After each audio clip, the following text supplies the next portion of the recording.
Dan uwa kada ka manta YouTube channel ɗinmu Ibrahim Isa Abu TV, ka danna mana subscribe, kana ka danna mana alamar ƙararrawa da zarar mun daura zaka ganshi akai. Mun gode. Des parents. D'accord. En faisant le suivi de ces parents. Merci. Docteur. La deuxième phrase que je voulais mettre, c'est que la prise en charge. Merci. Que la prise en charge la prise en charge de ces drépanocytaires se fasse sur toute l'étendue du territoire. Ok. Vraiment, parce que quitter Difa, comme elle vient de le dire, quitter Difa pour venir à Niamey faire une consultation. 25 000 francs de transport pour payer 25 de retour, donc 50 000 de transport pour venir faire une consultation. Une consultation de 1500 francs. C'est terrible. D'accord.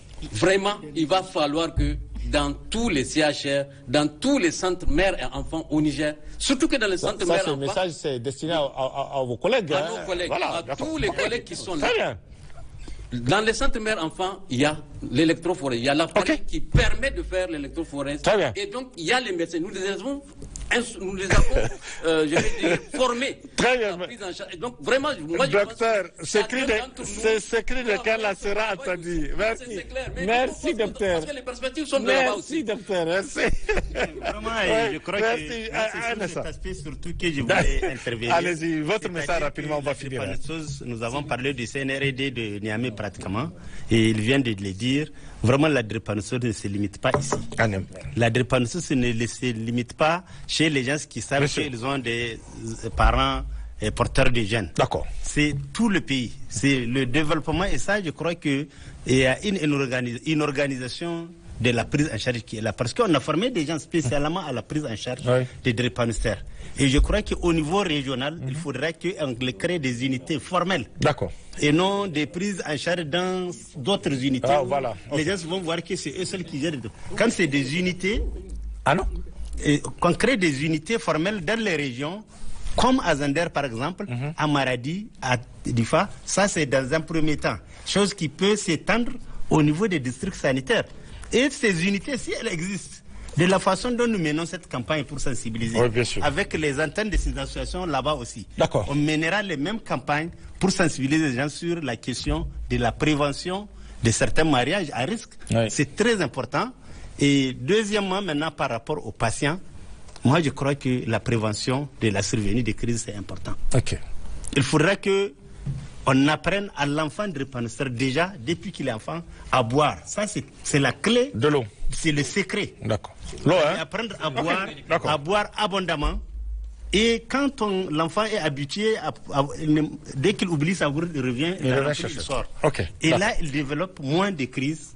Et c'est pourquoi moi, je voulais que vraiment on insiste dans que les associations qui vivent avec les drépanocytaires aussi, en dehors de l'éducation thérapeutique, que mènent les personnels, que les associations s'y mettent là-dedans. D'accord.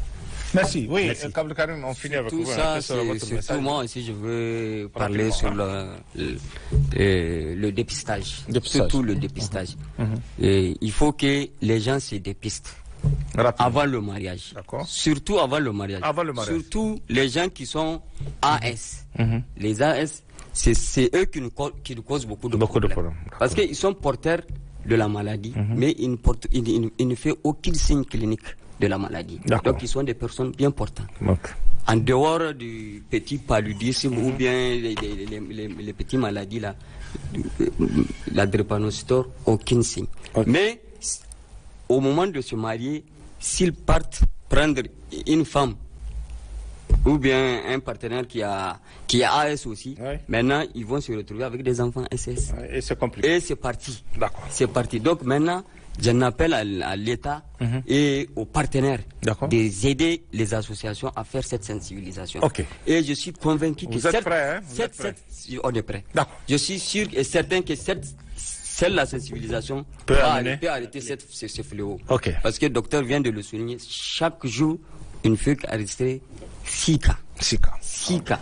Donc c'est énorme. C'est énorme. C'est énorme, nouveau. D'accord, merci beaucoup, madame. Un mois, on va finir. Le dernier mot, c'est que la prise en charge de la drépanocytose au Niger ne peut pas se faire qu'avec le Centre national de référence de la drépanocytose. Cette prise en charge doit être vraiment décentralisé, à l'image des hôpitaux.